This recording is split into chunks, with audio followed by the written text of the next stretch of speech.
Ancient stones whisper a secret that spans the entire planet. This video reveals the global alignment of sacred sites, a hidden network connecting monuments across vast distances and thousands of years. By the end, you will see the map of human history in a completely new way, uncovering a mystery that hints at lost knowledge or a shared celestial blueprint. How did cultures with no apparent contact build their most sacred places in perfect geometric harmony? What profound connection to the cosmos did they understand that we have since forgotten? What does it mean to discover that our world was intentionally mapped by its first architects? A master cartographer might draw a single, elegant line across the globe, connecting one sacred peak to an ancient temple halfway around the world. This is the core of the global alignment phenomenon, the idea that our planet is crisscrossed by a hidden network of straight tracks. These are not random connections. They are hypothesized lines of spiritual and energetic significance, often following the planet's great circles, the largest possible circles you can draw on a sphere. Along these pathways, we find a startling collection of humanity's most revered places, from the standing stones of Europe to the pyramid complexes of the Americas and the mountain shrines of Asia. Researchers like John Mitchell brought the concept of sacred geometry into popular awareness, proposing that these sites were placed according to a shared understanding of cosmic mathematics and the Earth's own hidden energies. The alignments frequently correspond with celestial events, such as the solstice sunrise or the path of a certain star, and some theories suggest they mark the flow of telluric energy, unseen currents believed to move through the land itself. The patterns reveal a deep, recurring language of design.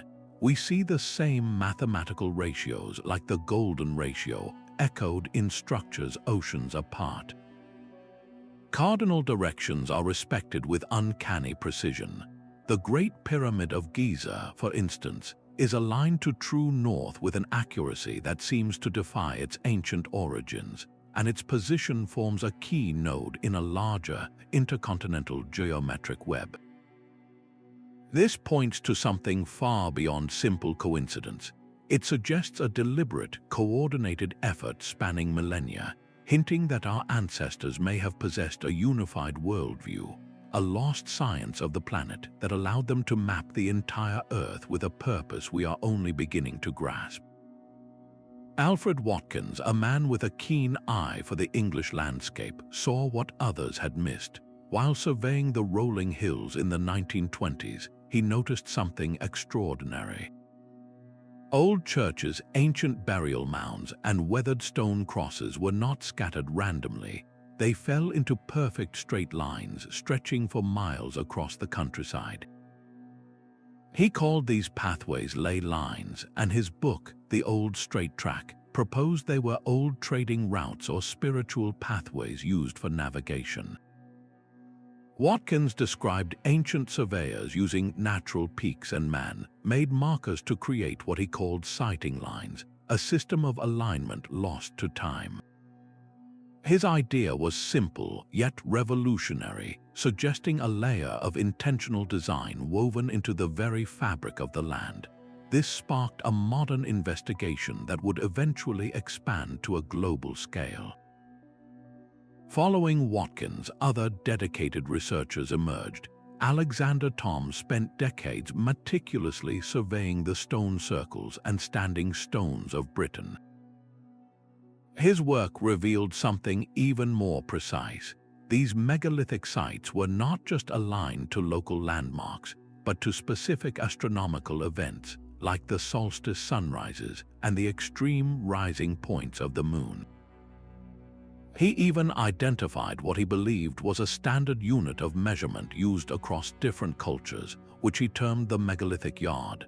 Naturally, these early ideas were met with deep skepticism from the established archaeological community.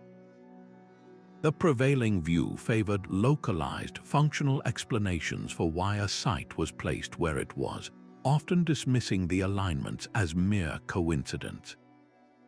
Yet the persistence of these amateur researchers, combined later with the breathtaking view from above provided by satellite imagery, began to reveal patterns that were simply too vast and too consistent to ignore. Watkins himself had written of a fairy chain stretched from mountain peak to mountain peak, and his work inspired a global search.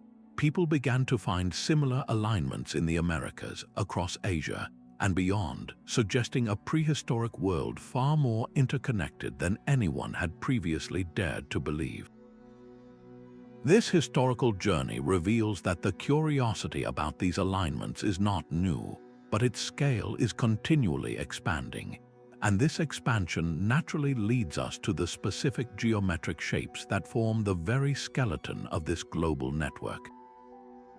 These great circles are the fundamental geometry of our planet. Imagine the equator, a perfect belt around the Earth's middle. That is a great circle. Now imagine another, tilted at a different angle, wrapping around the globe. When we plot a specific great circle, sometimes called the equator of the ancient world, an astonishing pattern emerges. It connects the Great Pyramid of Giza, the mysterious plateau of Machu Picchu, and the silent Moai statues of Easter Island. These sites, separated by vast oceans, appear to be placed with a shared understanding of global geography, as if the architects were working from the same master blueprint. This is where the concept of ley lines deepens from local tracks into a global energy grid. These are not just straight lines on a map, but alleged alignments of spiritual or energetic significance. They are said to converge at places renowned for their unique atmosphere, like Glastonbury Tor in England or the vortex sites of Sedona, Arizona. Mapping these lines often involves principles of dowsing or geomancy, an ancient practice of reading the energies of the land rather than conventional cartography. Researcher Paul Devereux has brought a scientific lens to these mystical claims. He studied what he calls energy lines, investigating their potential connection to physical features like geological faults or underground water flows. His work suggests that the unusual sensations reported at these sacred sites may have a basis in the Earth's own subtle electromagnetic fields, adding a layer of geological plausibility to the idea that our ancestors could sense and mark these powerful locations. The mathematical precision is equally compelling. The distances between key sites often reflect harmonic proportions found in nature. For instance, the ratio between the Earth's polar radius and its equatorial radius appears encoded in the global placement of monuments. Even the angles between major alignments seem to correspond to the precessional cycles of the stars, the slow, 26,000-year wobble of the Earth's axis. This implies that ancient astronomers were not just observing the sky, they were translating celestial knowledge into a terrestrial code, written in stone across the continents. Consider the alignment stretching from Stonehenge to the pyramids of Egypt. This is not an isolated line. It forms a segment of a great circle that passes through other significant ancient centers, creating a visual pattern on the world map that is incredibly difficult to dismiss as mere chance. One must wonder what sophisticated tools and profound knowledge of astronomy and geodesy were required to achieve such intercontinental precision. This geometric foundation sets the stage for exploring the most famous and breathtaking of these global alignments. Standing on the Giza Plateau, the sheer scale of the Great Pyramid can feel overwhelming, yet its true significance may lie not in its isolation, but in its profound connection to the rest of the world. This ancient structure occupies a geographic position so precise it defies easy explanation. It sits at the very intersection of the longest land meridian, a line stretching over the most continental mass, and a latitude that divides all the Earth's landmasses into nearly equal northern and southern halves. This is not a random coordinate. It suggests its builders possessed a sophisticated understanding of the entire planet's shape and geography, a science we now call geodetics. From this central node, invisible lines stretch across the globe to other monumental sites. One theorized alignment connects Giza directly to the Temple of Angkor Wat in Cambodia. The distance and angular relationship between these 2 points are not arbitrary. Researchers note they correspond to fundamental mathematical constants, such as the golden ratio, a proportion found throughout nature and revered in sacred architecture. Another line reaches across the Atlantic to the Nazca Plains in Peru. The vast geoglyphs etched into the desert there may mirror celestial patterns that were also referenced in the layout of the Giza complex. The precision of the pyramid's construction fuels these extraordinary connections. Engineers like Christopher Dunn have analyzed its design, arguing that the near-perfect joints and complex internal chambers imply a level of technological knowledge that challenges conventional timelines. The structure is aligned to true north with an error of only a fraction of a single degree, a feat of engineering that would be remarkable even with modern tools. This has led to alternative theories proposing the pyramid was more than a tomb, perhaps functioning as an energy generator or a device for communication, harnessing the Earth's own subtle forces.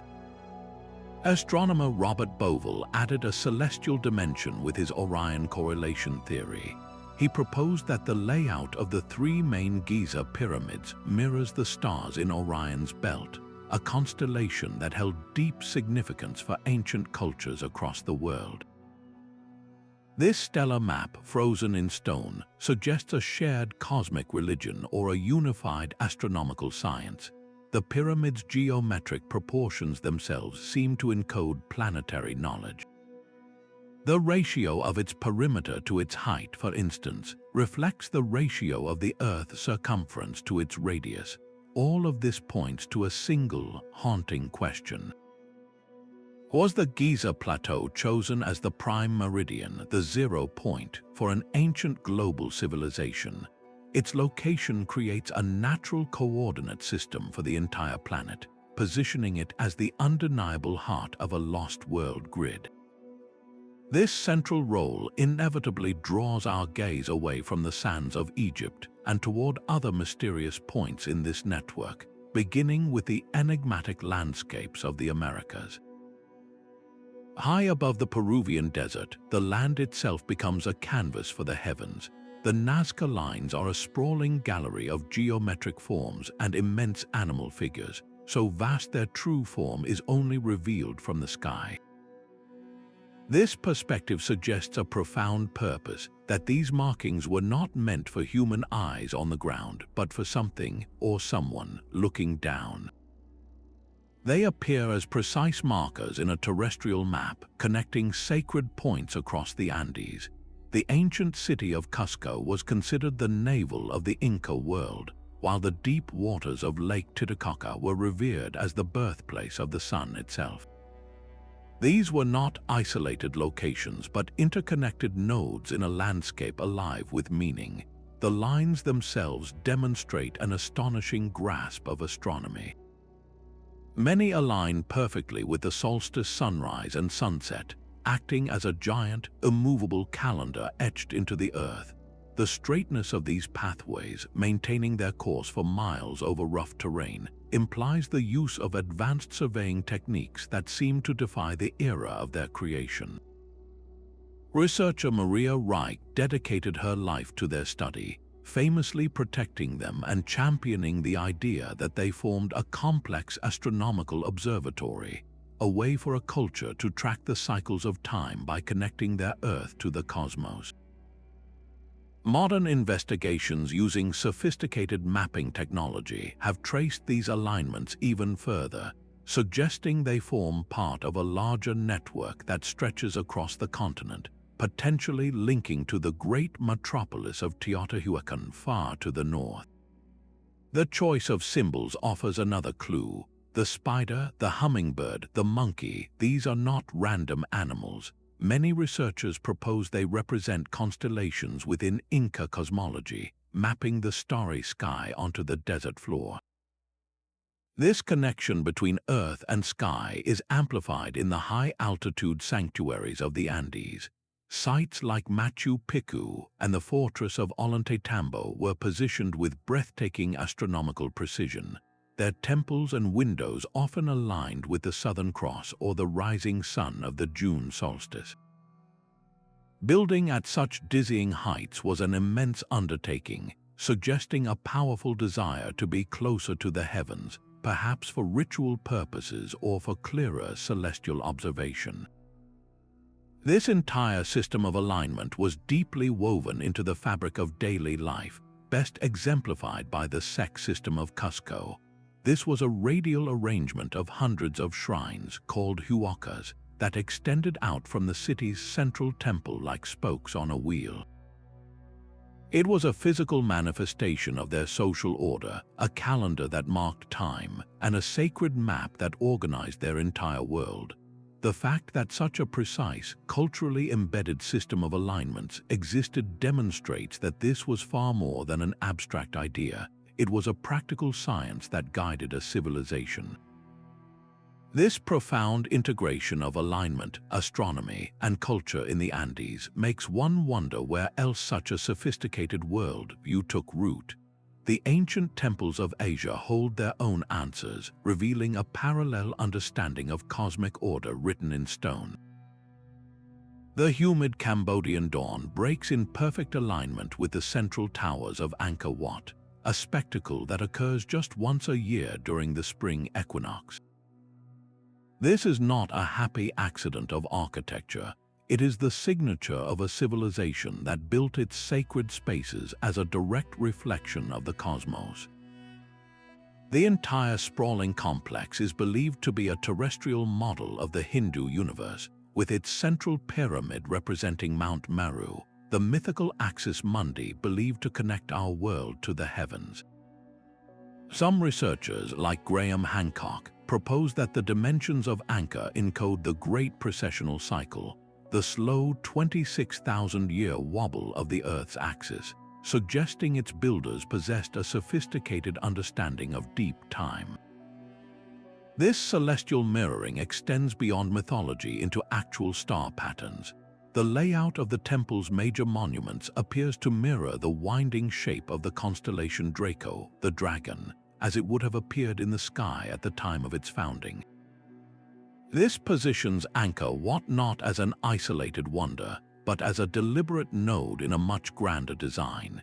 It sits upon a theorized ley line that stretches across Southeast Asia, connecting it to the immense Buddhist stupa of Borobudur in Indonesia, hinting at a shared spiritual geography that transcended individual empires and religious traditions. The architectural genius of the Khmer Empire is revealed in this profound orientation. Their temples were not merely aligned to the cardinal directions with stunning accuracy, they were precisely calibrated to specific astronomical events.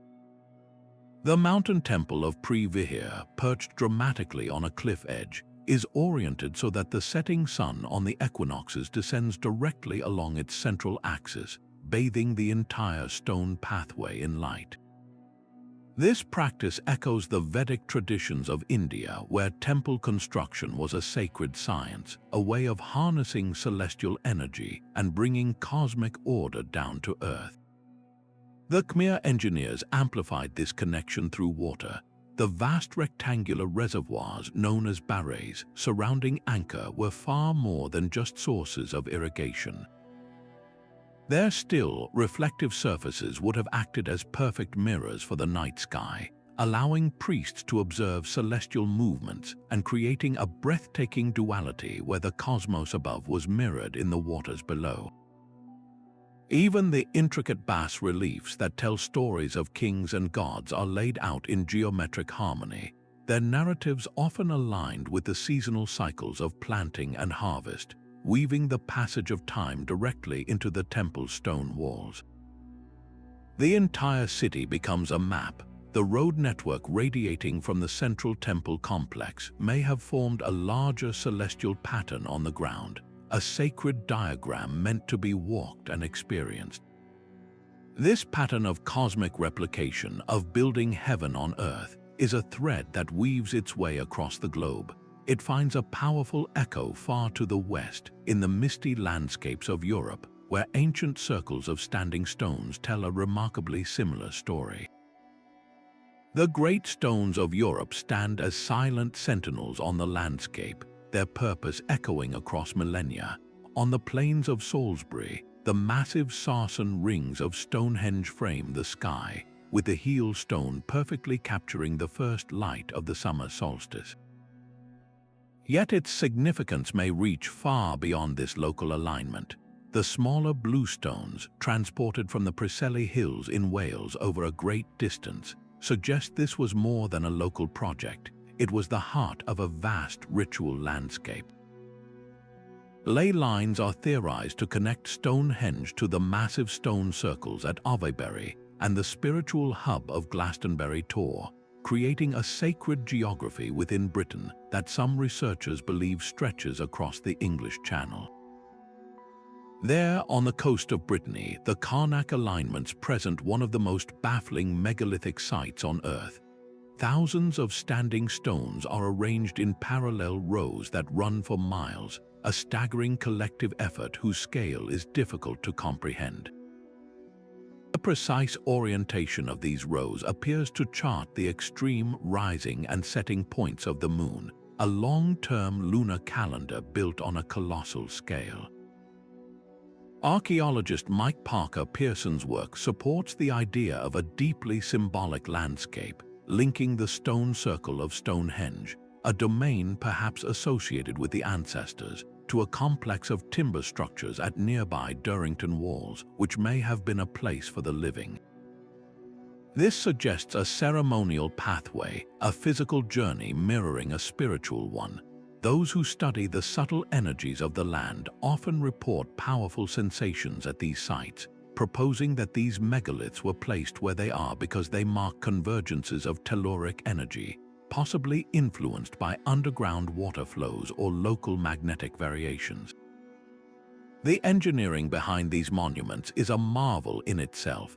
At Stonehenge, the builders used simple stone and antler tools to shape the massive sarsens, carving mortise and tenon joints to lock the lintels in place with a precision that has endured for thousands of years.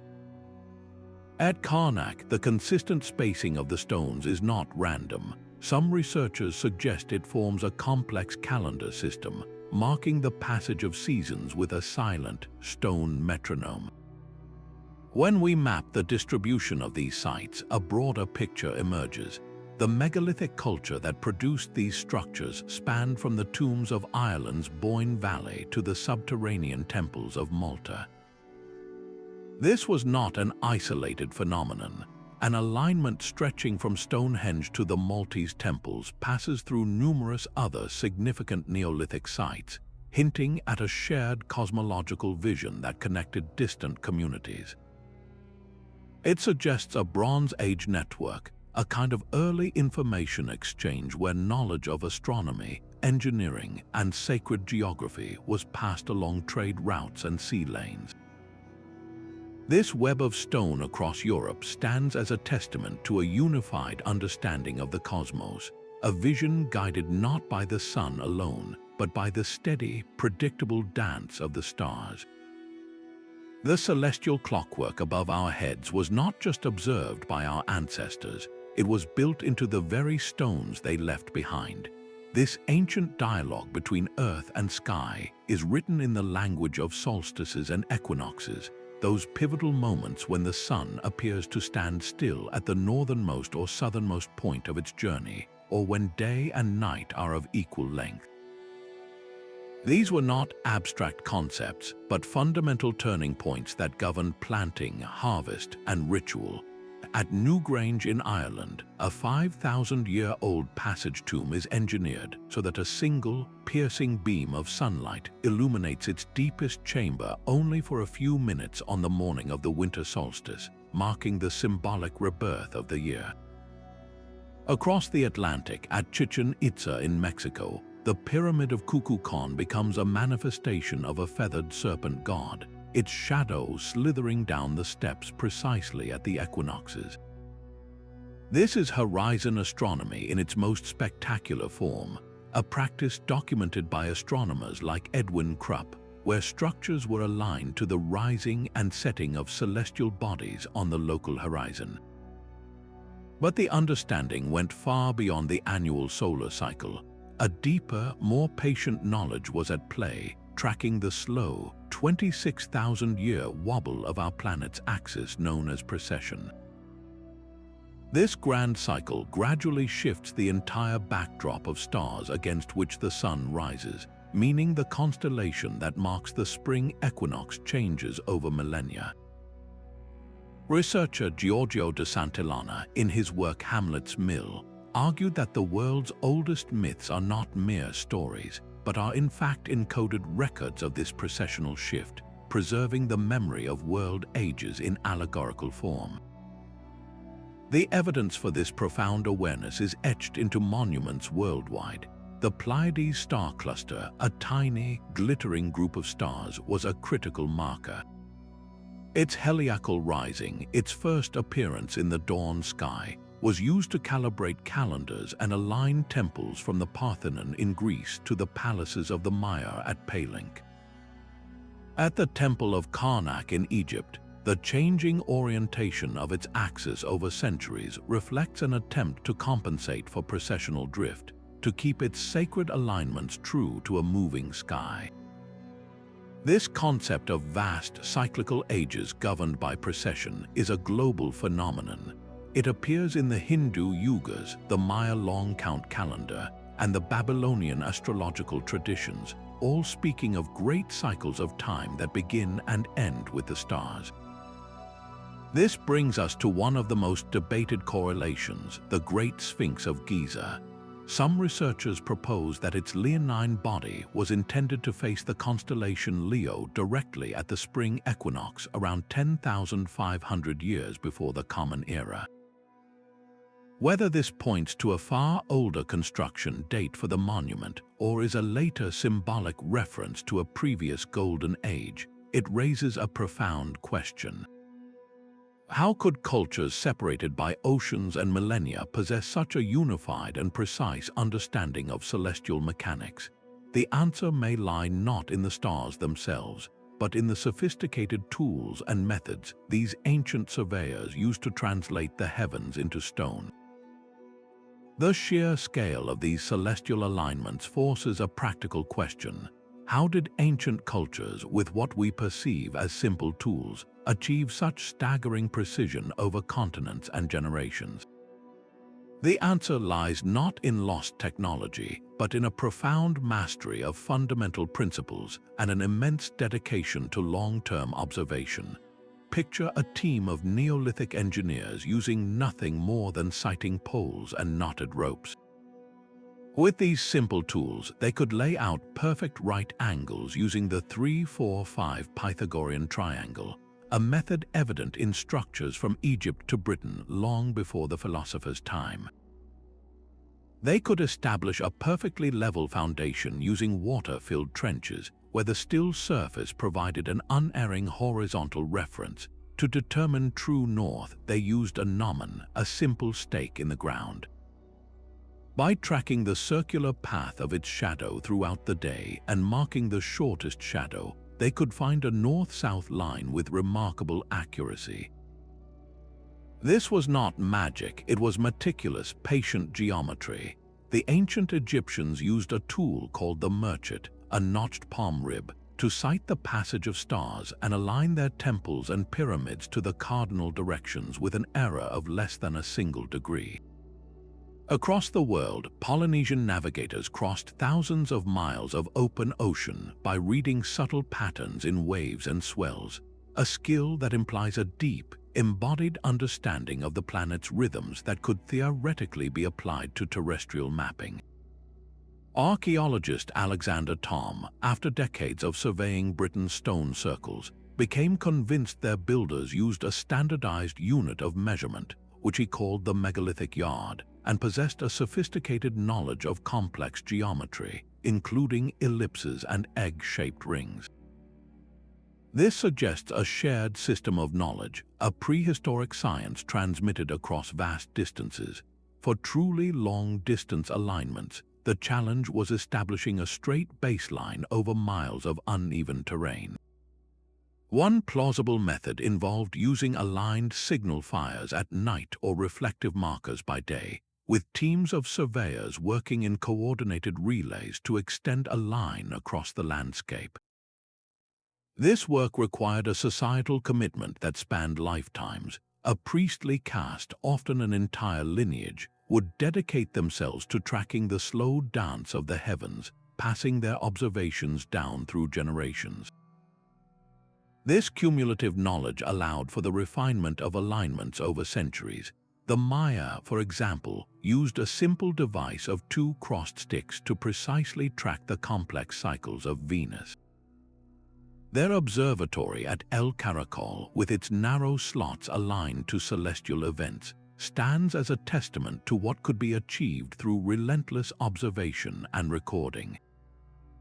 Engineer John Legon's analysis of the Giza Plateau reveals intricate geometric patterns, such as the precise square root of 2 and square root of 3 ratios governing the placement of the pyramids, indicating a planned complex laid out with a unified mathematical vision. This level of coordination, achieved with rudimentary tools, points to a highly organized society with a singular, driving purpose. It makes the sheer scale of their ambition all the more awe-inspiring, and leads us to wonder what profound need compelled them to invest so much labor and knowledge into this global project of alignment. Why would a society invest generations of labor to position a stone so it catches a single ray of sunlight once a year? The immense effort behind these global alignments points to motivations that were as vital as they were profound. For many cultures, the primary driver was survival, rooted in the need to track time. The great earthen mounds of Cahokia in North America included a series of large, circular timber formations now called woodhenges. These posts acted as a sophisticated calendar, marking the solstices and equinoxes to guide the planting and harvesting of crops, ensuring the community's food supply and synchronizing its rituals with the unerring rhythm of the seasons. This was a practical science of celestial observation, turning the sky into a reliable clock. Yet for others, the purpose seems to have been to tap into something more subtle, a perceived energy inherent in the Earth itself. For centuries, dowsers visiting sites like the labyrinth beneath Chartres Cathedral have reported feeling distinct sensations, suggesting these places were chosen as power spots for healing or spiritual elevation. This idea of harnessing telluric currents moves beyond the practical and into the metaphysical, proposing that the alignments channeled a life force that could be accessed for human benefit. The alignments also carved out sacred geography for ritual movement. The Inca Capacocha ceremony involved a solemn, high-altitude procession where chosen individuals journeyed along established pathways to mountain summit shrines. This was not a random pilgrimage, it was a walk along a predetermined sacred line, connecting powerful nodes in the landscape to communicate with the gods and maintain cosmic order. Similarly, Egyptian texts describe the pyramids not merely as tombs, but as resurrection machines, structures designed to serve as portals for the pharaoh's spirit to ascend and join the circumpolar stars. The alignment was the crucial mechanism that made this celestial journey possible. Anthropologist Mircea Eliade explored this concept across countless cultures, identifying the axis mundi as a universal symbol. This was the world axis, the central point where heaven, earth, and the underworld met, and every sacred site, from a solitary shrine to a grand temple, was considered a potential center of the world. This deep-seated human need to connect different realms of existence may be the foundational impulse behind the entire network. The theories to explain this phenomenon are as varied as the sites themselves. On one hand, the alignments may have served as a practical navigation system, a web of sighting lines that guided travelers across vast and unknown territories. On a symbolic level, they physically manifested a universal principle of cosmic order, what the Egyptians called Mat and Vedic traditions termed Artia, a sacred balance that humanity was responsible for maintaining through ritual and correct alignment. More speculative ideas propose the sites were a message for future civilizations or even for visitors from beyond our world, a permanent record of human knowledge etched into the planet. The undeniable fact is that cultures worldwide align their most important structures to the same celestial events, revealing a shared cosmological vision. Whether for survival, worship, or a deeper scientific purpose we have yet to fully grasp, their legacy is a planet intentionally woven together with lines of stone and meaning. This shared vision is perhaps most clearly preserved not in the stones themselves, but in the astonishingly similar myths that echo from one continent to another. These ancient stones and star maps are not just engineering marvels, they are chapters in a shared human story. Our ancestors did not merely build in alignment with the cosmos, they wove that alignment directly into their mythology, creating a tapestry of symbols that repeats across the globe. The world's creation stories often begin with a sacred act of measurement. In the Aboriginal Dreamtime, ancestral beings crisscrossed Australia, singing the world into existence and leaving behind the songlines, pathways that are both a map of the land and a record of its creation. In China, the ancient practice of feng shui was developed to align homes and cities with the dragon lines, the unseen currents of vital energy or chi that flow through the earth. Even the ancient Greeks spoke of a mythical route, the Hyperborean path, which connected the oracle at Delphi to a sacred northern land, suggesting a recognized spiritual alignment across the known world. At the heart of many of these traditions stands a powerful, recurring symbol, the world axis. This is the cosmic mountain or the world tree, a central pillar connecting the heavens, the earth, and the underworld. The Norse called it Yggdrasil, an immense ash tree whose roots and branches hold the 9 worlds. In Zoroastrian tradition, it was the Harabarazati mountain, the center of all creation. These are not just imaginative stories, they are mythological parallels to the physical axis mundi represented by sites like the Great Pyramid or the temple at Cusco, which was considered the navel of the world. Another universal symbol is the serpent or dragon, almost always associated with these energetic pathways.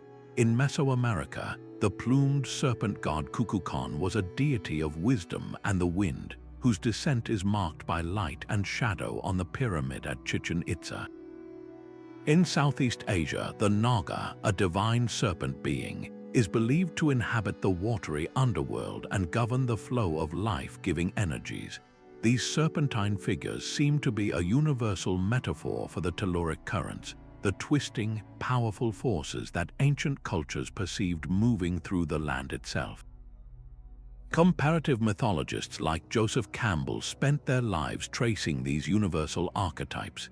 He identified the monomyth, the hero's journey, a story found in every culture where an individual leaves the ordinary world, traverses a sacred or supernatural geography, often defined by aligned pathways and magical nodes, and returns with a boon for their people.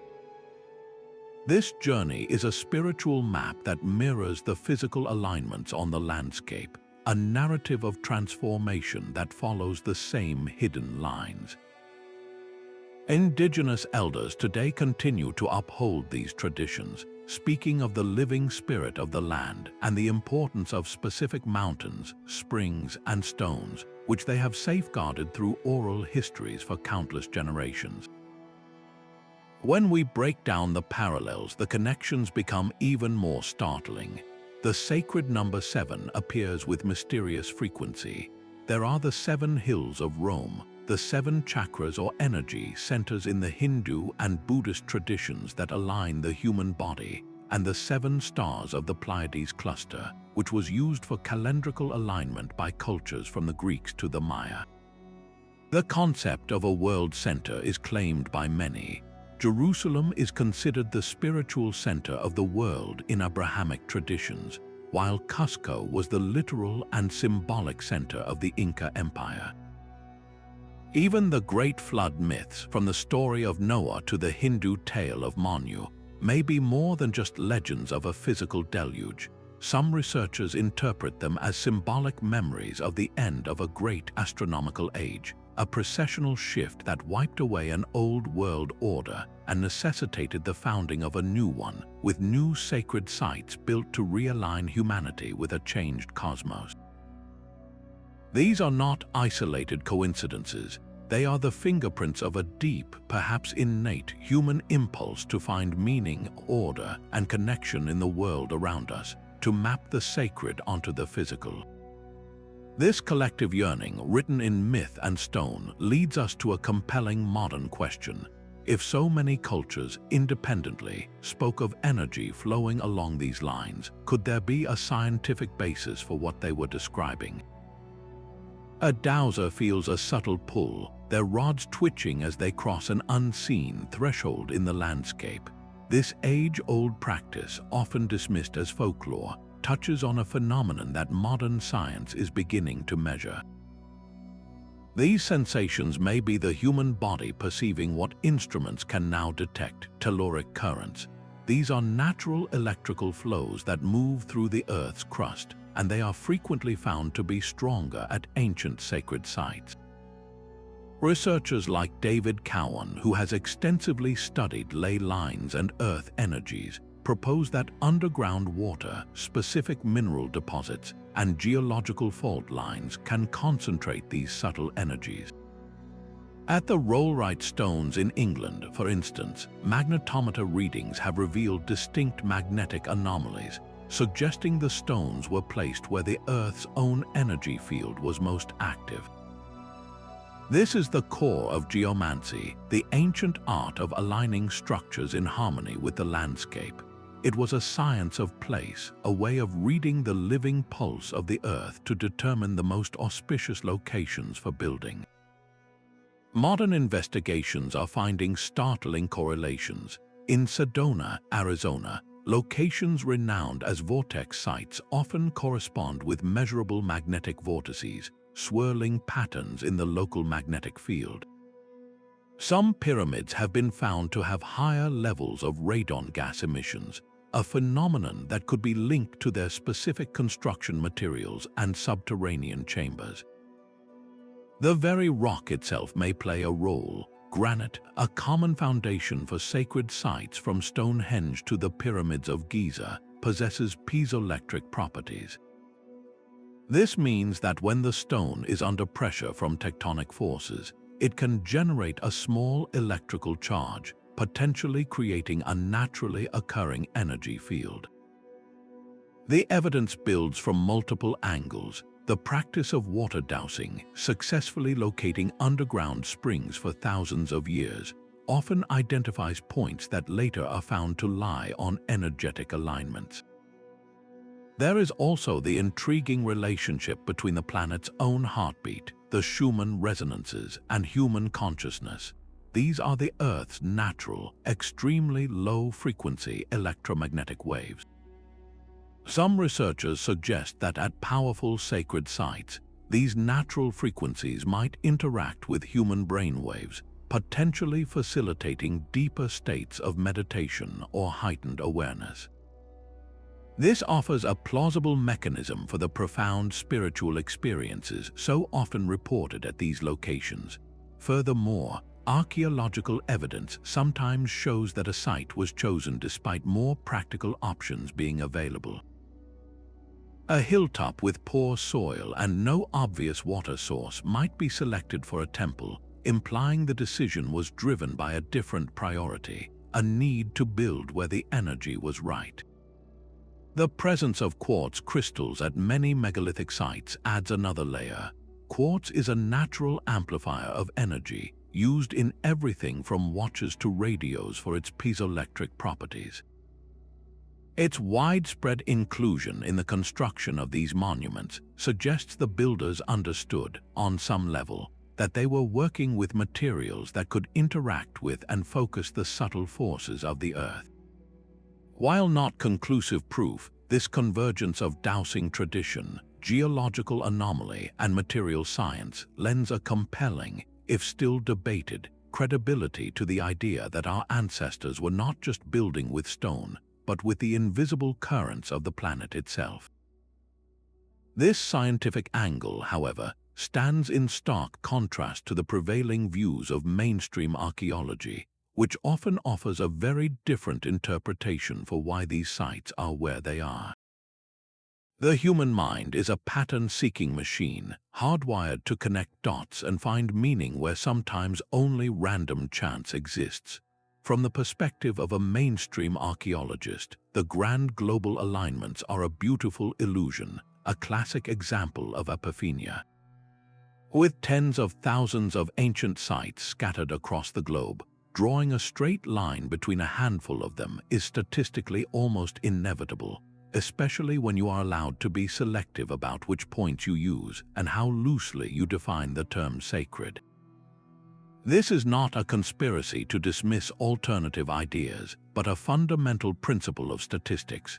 Great circles, by their very nature, will always intersect many points on a sphere, and over intercontinental distances, the probability of coincidental alignments increases dramatically. Skeptical researchers like Jason Colavito argue that these patterns often tell us more about modern romanticism, our own desire for a lost, interconnected world, than they do about any ancient intent. The evidence on the ground can be equally sobering. Archaeologist Keith Fitzpatrick Matthews has noted that many proposed ley lines in Britain, when mapped with precision, align not with prehistoric tracks but with modern roads, medieval property boundaries, or even 18th century enclosure walls, suggesting these lines are artifacts of more recent human activity, not a blueprint from the deep past. The alternative explanations for why a site was placed are often deeply practical. A community built near a reliable freshwater source on defensible high ground, or close to essential resources like flint or quality stone. These survival needs would naturally guide settlement patterns, and any celestial alignments could be secondary, achieved through generations of local observation without any need for a global coordinating intelligence. The astonishing similarities in myth and symbol, from world trees to flood narratives, can be explained by the concept of parallel cultural evolution. Faced with the same sun, moon, and stars, and similar human experiences of birth, life, and the passing of generations, it is not surprising that disparate cultures developed similar stories and architectural solutions independently. To illustrate the core problem, consider the Great Circle that famously passes through the Great Pyramid of Giza. If you extend that line with the same mathematical rigor, it will also pass through a completely random modern location, like a shopping mall in Florida. This starkly highlights the danger of confirmation bias, where researchers might unconsciously emphasize the data points that fit their theory while ignoring the many that do not. Yet this robust skepticism does not shut down the mystery, it refines it. By challenging the evidence, it forces a more rigorous search for proof and invites a look at the modern tools that are now revolutionizing our ability to test these ancient claims. This digital age has armed the search for ancient alignments with tools of astonishing precision. Geographic Information Systems, or GIS, allow researchers to overlay thousands of known sites onto a virtual globe. This is not about drawing lines on a paper map.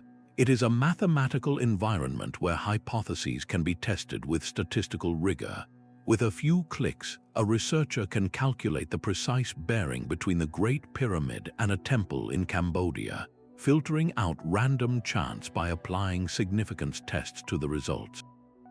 Satellite imagery from platforms like Google Earth has opened a new dimension of discovery, revealing geometric relationships invisible from the ground. From space, one can observe a straight-line alignment connecting a pyramid in Mexico directly to a distant, sacred mountain peak, a connection that would be impossible to verify without this God's eye view. Perhaps the most revolutionary tool is LiDAR, which stands for light detection and ranging.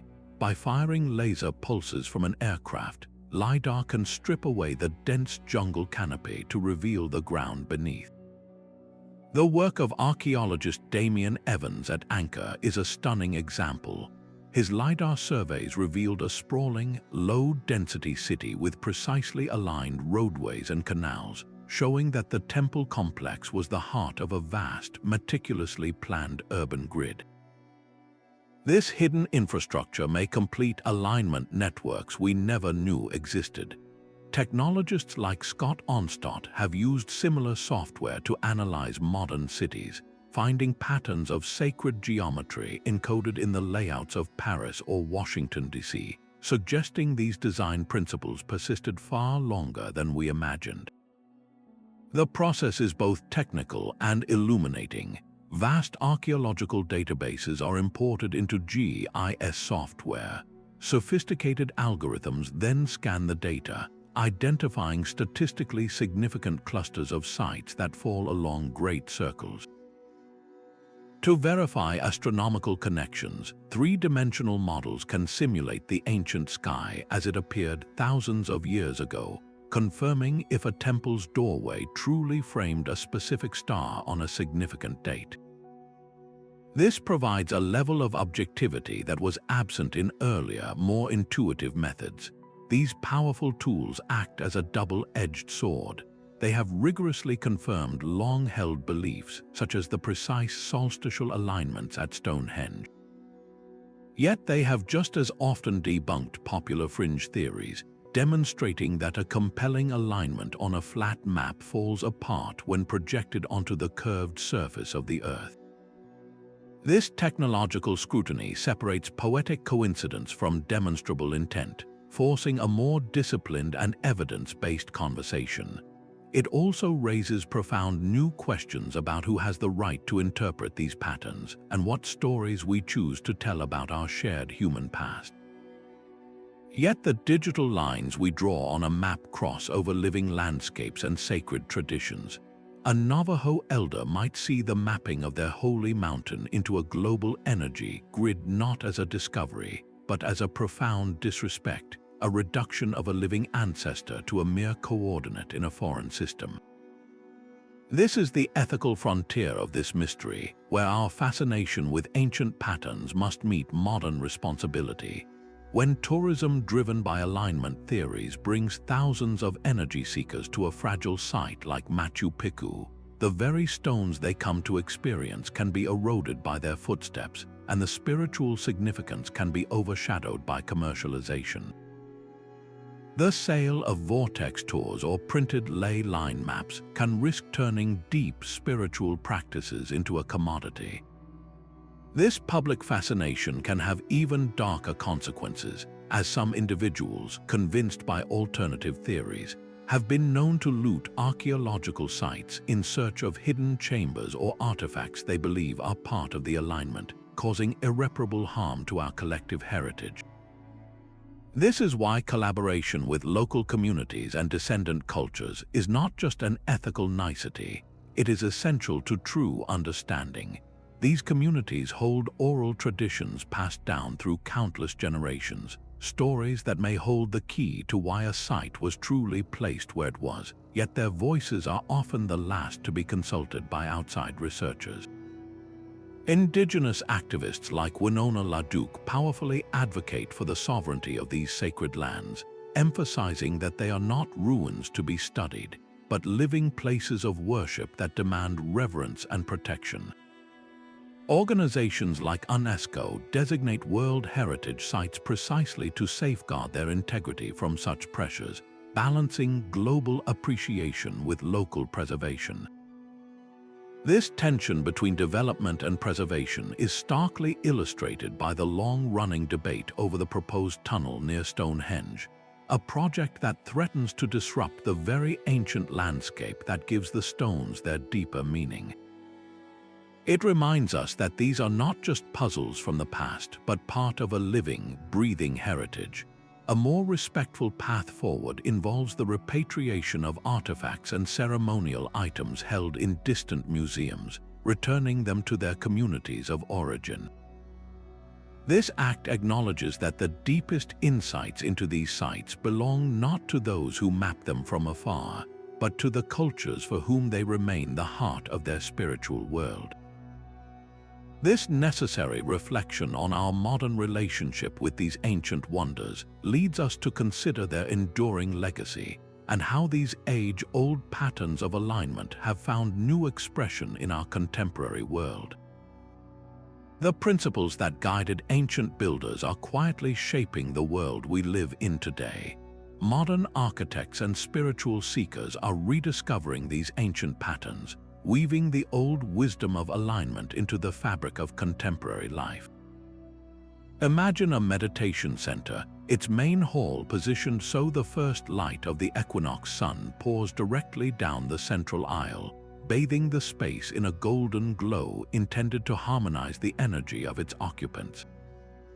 This is not a relic of the past, it is a living application of geomancy, the art of aligning structures with the natural and cosmic environment. On a much larger scale, some researchers point to the design of cities like Washington, D.C., where the street layout appears to form Masonic symbols and the Capitol building is aligned with key celestial bodies, suggesting the nation's founders may have embedded a sacred geometry into its very blueprint. This persistence of ancient design principles reveals a deep, perhaps subconscious, human need to create order and meaning in our surroundings. The New Age movement has wholeheartedly embraced this concept, reinterpreting ancient alignments as pathways for personal and planetary healing. The historic Camino de Santiago, a pilgrimage route for centuries, is now walked by many as a journey along a powerful energy line, a path for spiritual awakening. At recognized vortex sites like Sedona, visitors use crystals and sound baths in an attempt to amplify the land's perceived energy for personal transformation. This reflects a modern desire to connect with the earth in a way that feels both ancient and personally relevant. Author and spiritual teacher Deepak Chopra often speaks of the universe as a conscious, interconnected web, a concept that finds a physical metaphor in these global alignments. Similarly, architect Christopher Alexander, in his seminal work A Pattern Language, argued that the most harmonious and life-giving spaces are those built from timeless patterns, from the arrangement of windows to the flow of a street, creating an environment that feels inherently sacred and alive. We see this philosophy manifested in stunning modern sacred spaces. The terraced Baha'i gardens in Haifa, with their breathtaking geometric symmetry and precise alignments, are designed to evoke a sense of unity and spiritual ascent. In a more ecological context, the principles of permaculture used to design sustainable eco-villages often mirror ancient geomancy, carefully reading the land's contours, water flows, and solar aspects to place homes and gardens in a way that honors the natural energy of the place. Even technology is becoming a tool for this reconnection. Virtual reality now allows anyone, anywhere, to take a digital pilgrimage, standing in the center of Stonehenge at solstice or walking the labyrinth of Chartres Cathedral, creating a new, accessible form of sacred geography. This blending of the very old and the very new shows that the human yearning for connectedness is a constant thread through time. Yet as we integrate these ancient ideas into our modern world, we must also consider the future of the original sites themselves and what our renewed fascination means for their preservation in a rapidly changing global climate. Rising sea levels now lap against the foundations of sacred sites, from the Maldives to the Indian city of Dwarka, a place steeped in the legends of Krishna. This is not merely an environmental shift, it is a slow erasure of our shared human map, the intricate network of global alignments, a tapestry woven over millennia, is facing unprecedented threats from a changing climate. Coastal sites, often positioned with deliberate precision along shorelines for celestial observation, are being submerged, their alignments potentially lost beneath the waves. In the high deserts of Peru, the ancient Nazca lines face a different danger. Increased desertification and unpredictable, intense windstorms scour the fragile, dark desert pavement that has protected these immense geoglyphs for centuries, blurring the lines that connect this sacred landscape to the stars. The permafrost of Siberia, once permanently frozen, is now thawing. This ground has long preserved ancient kurgans, burial mounds that may be critical markers in northern alignments. As the ice within them melts, the soil structure collapses, causing these earthen monuments to slump and distort, potentially altering their precise positions and orientations. Across the British Isles, the standing stones and circles that define its ancient skyline are also under assault. Increased rainfall and more frequent, violent storms are softening the ground around their bases, threatening their stability. The relentless moisture accelerates the growth of lichen and moss, which slowly exfoliate the stone, wearing away the very surfaces that were once carefully placed to catch the solstice light. Even the classical marble temples of Greece, masterpieces of alignment and proportion, are not immune. Air pollution laden with acidic compounds settles on their surfaces. When rain falls, it creates a weak acid that slowly but steadily eats away at the marble, eroding the sharp edges of columns and altering the structural integrity of the entire building. Over time, this subtle degradation could minutely shift the alignments of doorways and altars that were calibrated to celestial events with breathtaking accuracy. Climate scientist Michael Mann has warned that the damage to our global cultural heritage is becoming irreversible, a silent crisis unfolding alongside the more visible environmental changes. Organizations like the Global Heritage Fund are racing against time, working to physically protect these endangered sites. Their efforts highlight the complex nature of the threat. In the Amazon, rampant deforestation is a double-edged sword.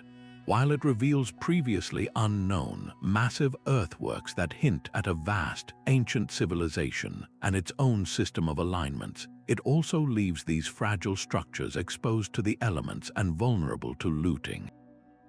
Similarly, in the Alps, the retreat of glaciers and permanent ice patches is uncovering a treasure trove of Neolithic artifacts, from leather quivers to wooden tools that have been frozen for thousands of years. Yet the moment they are exposed to the air, they begin to decay at an accelerated rate, their stories lost almost as soon as they are found. The potential disruption to the grand alignments is profound. Consider the Great Circle that theoretically connects the Great Pyramid of Giza to the Moai of Easter Island. This intercontinental line depends on the integrity of every key point along its path. If a coastal temple in India is submerged, or a mountain shrine in the Andes is destabilized by landslides from heavy rains, that segment of the alignment is broken. The loss is not just of individual sites, but of the connections between them, the very lines of communication in an ancient, global conversation. This realization transforms the mystery of the alignments from a historical puzzle into an urgent call for preservation, compelling us to ask how we can engage with this legacy without causing it further harm. Your journey into the world of ancient alignments can begin with a single, mindful step. Before setting out for any sacred location, invest time in understanding its living culture. For some temples in Southeast Asia, this means dressing modestly and covering your shoulders as a sign of respect. For a place like Uluru in Australia, it requires securing the proper permits and honoring the request of the Anangu people not to climb the sacred rock. This foundational research transforms a simple trip into a pilgrimage of genuine reverence. Arm yourself with knowledge from reputable sources. Seek out guidebooks and applications created by academic institutions or recognized archaeological bodies. Resources that document alignments without encouraging trespassing on private land or fragile ecosystems. When you arrive, consider joining a guided tour led by a local expert. These individuals often share stories and perspectives you will not find in any book, connecting the dots between the stones and the living traditions that have safeguarded them for generations. In every action, from the remote plains of Easter Island to the high trails of the Andes, practice the leave no trace principle, ensuring the only thing you leave behind is your deep admiration. Travel ethicists like Dr. Freya Higgins-Desbiles advocate for this kind of reciprocal tourism, where your visit actively benefits the host community. This could mean staying in locally owned guest houses, purchasing crafts from nearby artisans, or simply choosing to visit during off-peak seasons to help reduce the strain of overcrowding on these ancient places. Your responsibility extends beyond your physical visit.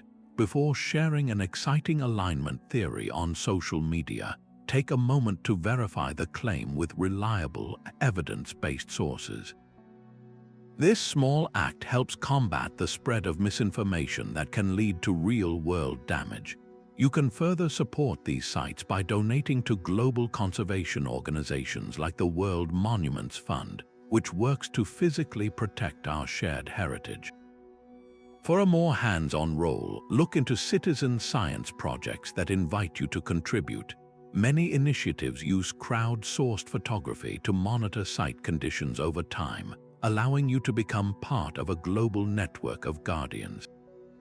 By adopting this thoughtful and prepared approach, you do more than just satisfy your own curiosity. You become a partner in preserving these wonders for the future, and in doing so, you open yourself to the profound sense of awe that must have moved their original builders. This mindful engagement with the past inevitably sharpens our focus on the mysteries that remain, drawing us toward the field's most compelling and unanswered questions. The sheer weight of these stones is a question in itself. How did cultures across the globe consistently choose to build with blocks weighing dozens of tons, moving them over impossible distances and raising them with what appears to be supernatural ease? The absence of any shared writing system or traded artifacts between these distant builders only deepens the puzzle, pointing to a coordination that seems to defy our understanding of ancient communication. We are left with profound architectural riddles. Off the coast of Yonaguni, Japan, massive, terraced stone formations lie submerged. Their geometric angles and clean lines have led some researchers to propose they are the remains of a man-made complex, potentially aligned with other sacred points across the Pacific. Deep within the Great Pyramid, the so-called King's Chamber resonates at a specific infrasonic frequency, a phenomenon that raises questions about whether its construction was intended to harness sound for purposes we can barely comprehend.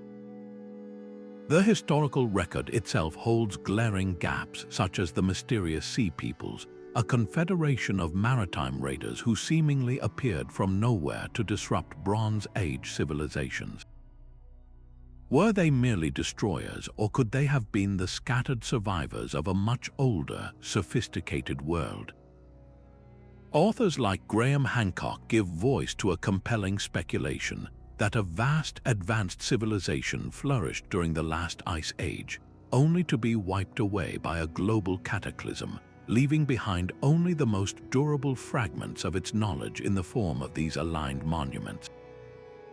Even mainstream historians openly admit that the sudden, simultaneous appearance of megalithic construction in unconnected parts of the world remains one of archaeology's greatest unanswered questions. This leads to even grander enigmas. Could the alignments be a message meant for the far future? The meticulous cycle endings of the Maya calendar have been interpreted by some as a warning system for recurring global upheavals, encoded in stone for generations yet to come.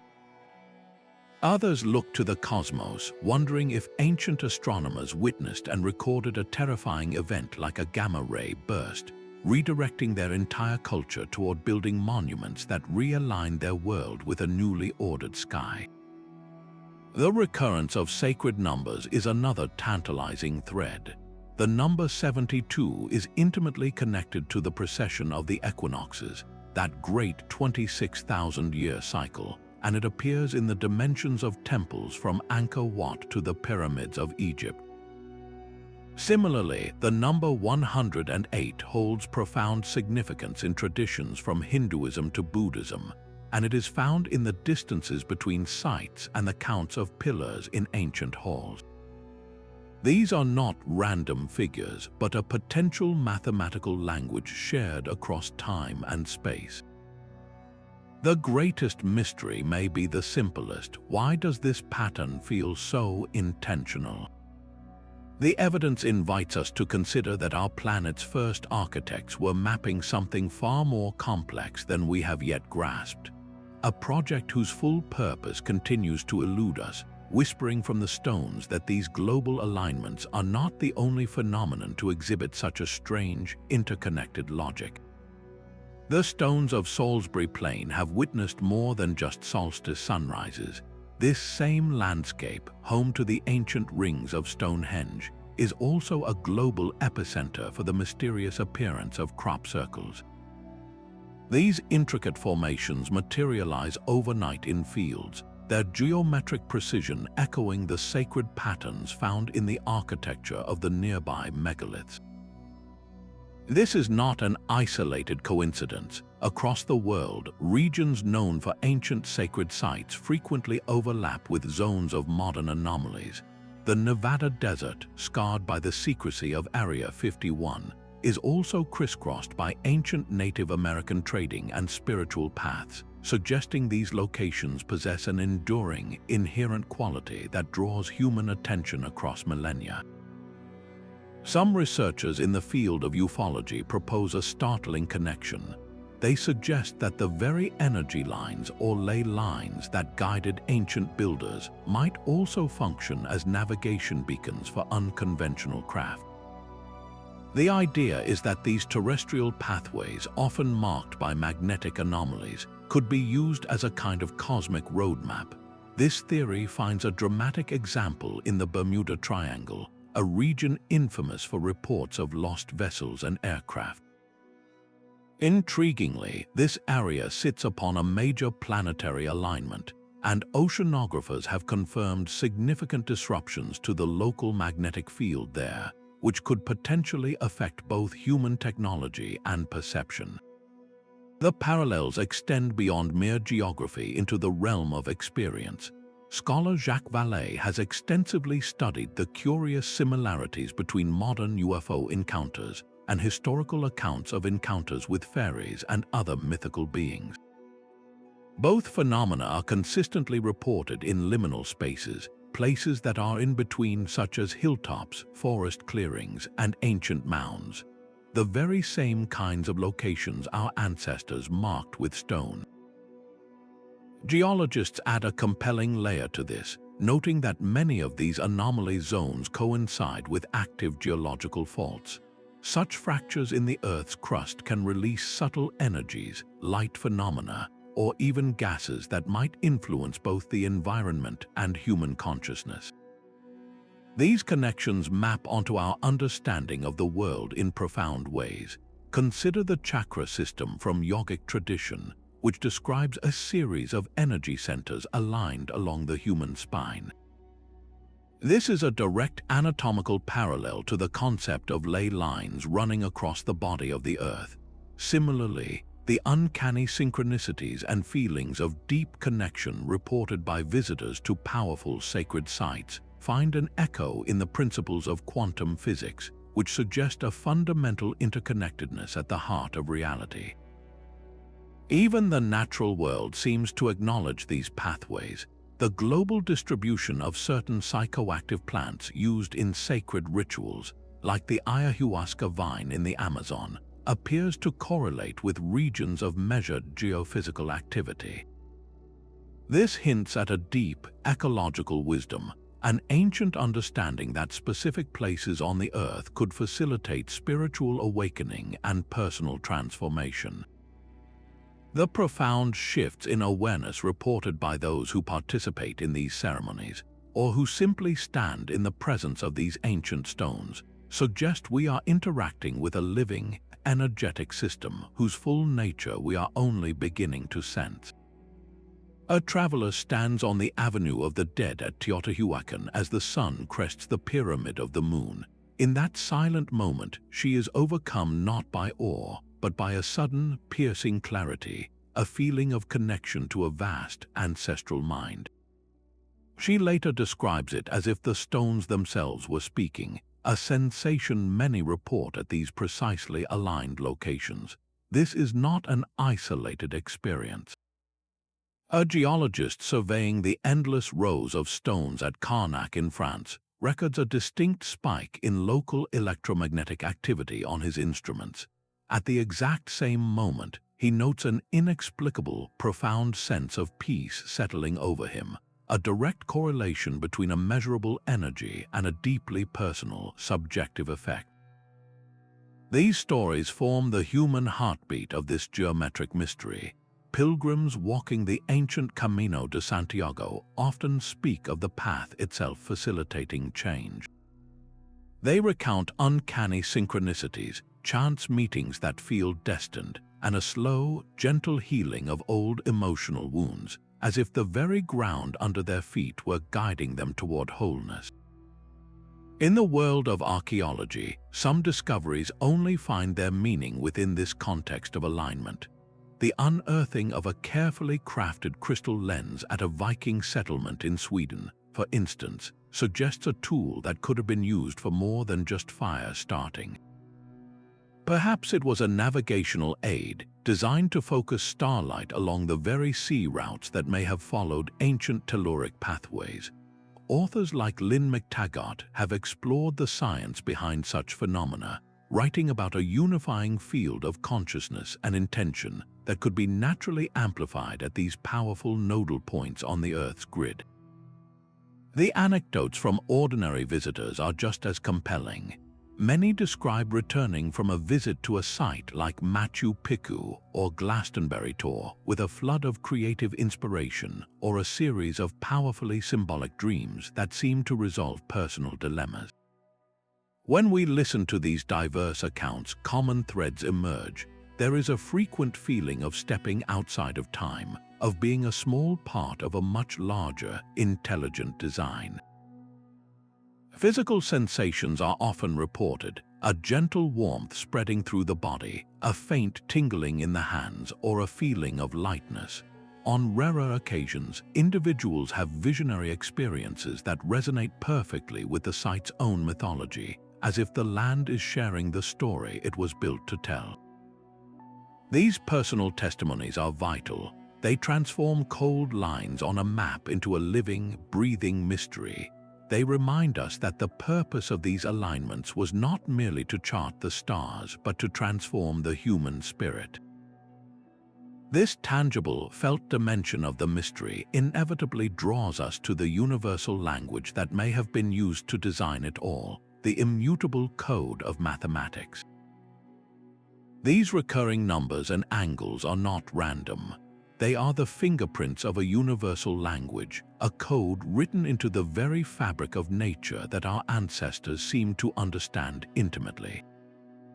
This is the mathematics of harmony, where sacred geometry and universal constants become the building blocks of reality itself.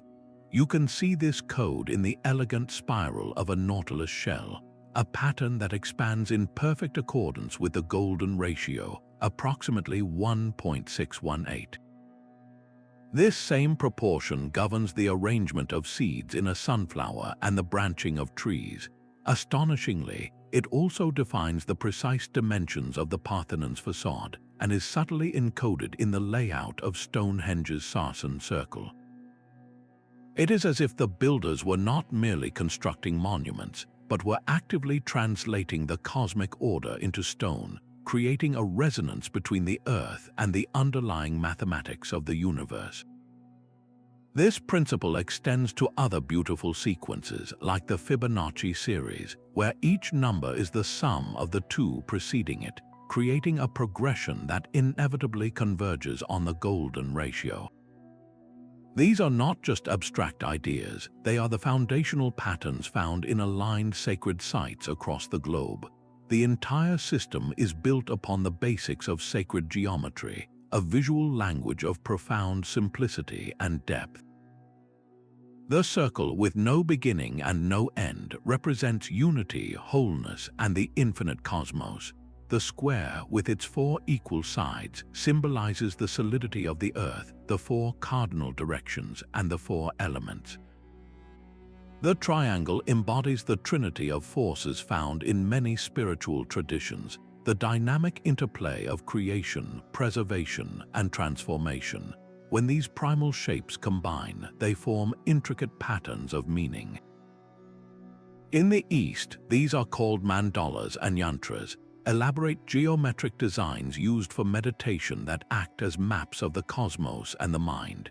These are not mere drawings, they are precise blueprints that find a stunning echo in the ground plans of temples from the jungles of India to the highlands of Guatemala, suggesting a shared architectural vision rooted in this universal geometry.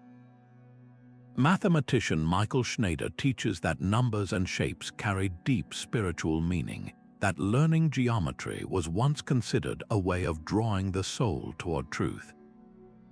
This was a view shared by the ancients. The philosopher Plato described the entire world as being built from 5 perfect geometric solids, the Platonic solids, each corresponding to an element. This idea of a geometrically structured cosmos is physically reflected in the crystalline, multifaceted forms of some pyramids and the precisely angled chambers found within them. The evidence for this mathematical world view is etched into the landscape itself. When researchers map the angles between major aligned sites, they often find them summing to 180 degrees or a full 360 degrees, the fundamental angles of a circle. The ratios of distances between these sites frequently correspond to the simple harmonics found in music, the same perfect intervals that create a chord of profound beauty. Perhaps the most famous example is the Great Pyramid of Giza, a structure that seems to be a repository of mathematical constants. The ratio of its perimeter to its original height is a close approximation of 2 times pi, and the relationship between its height and the half base of its side incorporates the golden ratio. This shared language creates breathtaking connections across impossible distances. The geometric relationship between the Giza Plateau and the sanctuary of Machu Picchu, for instance, can be expressed through the proportions of a pentagram. This 5-pointed star, a symbol of life and harmony since ancient times, perfectly frames the spatial connection between these 2 power centers of the ancient world. It implies that the architects of both sites, though separated by an ocean and millennia, were working from the same cosmic blueprint, using the same mathematical rules to situate their most sacred places. This profound interconnectedness, written in the silent language of number and form, forces us to look forward, to consider how modern research can begin to decode the full message left behind in this global network of stone. A new era of discovery is quietly unfolding, one that merges the wisdom of elders with the power of artificial intelligence. Imagine a future international initiative, a global sacred sites project, where archaeologists, astronomers, and indigenous knowledge keepers collaborate as equals. This project would employ advanced AI to analyze immense datasets, from satellite imagery and LiDAR scans to decades of excavation records. The goal is to build a dynamic, four-dimensional model of these alignment networks, a map that accounts for the slow drift of continents and the profound shifts in climate over thousands of years. We could finally visualize how these pathways evolved, seeing the network not as a static snapshot, but as a living, changing entity across deep time. This work is already beginning with pioneers like Dr. Sarah Parcak, a space archaeologist who uses satellite technology to reveal lost cities and monuments, effectively peering through time from orbit. Her methods hint at the potential for discovering entirely new nodes in this ancient web, sites that have been hidden for millennia beneath forests or desert sands. The technological toolkit is expanding in astonishing ways. Quantum sensors are being developed that could map the subtle magnetic and electromagnetic fields of these sites with a sensitivity we have never before possessed, potentially giving us a measurable reading of the telluric energies our ancestors might have sensed.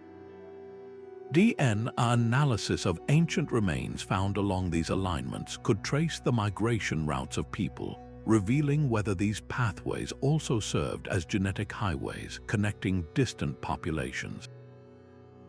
And through virtual reality, we could one day stand in a fully reconstructed Stonehenge at the summer solstice, 4,000 years ago, witnessing the celestial event exactly as its builders intended, an experience that would transform our intellectual understanding into an emotional one. Futurists speculate that this collective effort could lead to decoding a message left in the monuments, a warning about cyclical climate shifts or a lost science of ecological balance that our modern world desperately needs to recall. The priorities for this future are clear. We must champion truly interdisciplinary studies that respectfully bridge the empirical world of science and the spiritual wisdom of tradition. There is an urgent need to protect these sites from both relentless development and the escalating impacts of a changing climate, ensuring the map is not erased before we can read it. And we can foster massive public engagement through citizen science applications, inviting people everywhere to contribute data or verify alignments, turning global curiosity into a powerful research force. A coordinated project to remeasure every major site with laser precision could finally settle long-standing debates about intentionality. This is not just about solving an ancient puzzle. It is about pushing the boundaries of human knowledge, asking profound questions about the ingenuity of our ancestors and the legacy they left etched into the planet, a legacy we are only now becoming equipped to understand. The stones have spoken across continents, and their message is one of breathtaking unity. From the solstice-aligned rings of Stonehenge to the star-oriented spires of Angkor, we are left humbled by the spiritual depth and ingenuity of ancient civilizations. They seem to have perceived the Earth not as a collection of separate lands, but as a single, living entity to be honored through a language of sacred geometry. The recurring patterns are undeniable, a hidden network of great circles and ley lines connecting cultures that history claims were worlds apart. These builders encoded a profound knowledge of astronomy into their architecture, aligning temples to solstices and mapping constellations in stone, challenging everything we thought we knew about our isolated past. The enduring mystery points toward a possible lost epoch of global communication, or perhaps a shared human intuition about the cosmos that we have since forgotten. The poet William Blake once wrote, "To see a world in a grain of sand." These global alignments are our grain of sand, inviting us to perceive the infinite in the finite, to recognize a grand design in the placement of a single stone. Perhaps the ultimate question is not how our ancestors managed this staggering feat of intercontinental coordination, but why we feel so inexplicably drawn to these sites today, as if answering a call from deep within our own history. The conversation is far from over. We would love to hear your own experiences or theories in the comments below. Share your thoughts and continue this journey of discovery with us. Subscribe for more explorations into the unknown, because the map of our planet's sacred past is still being drawn, one aligned stone at a time.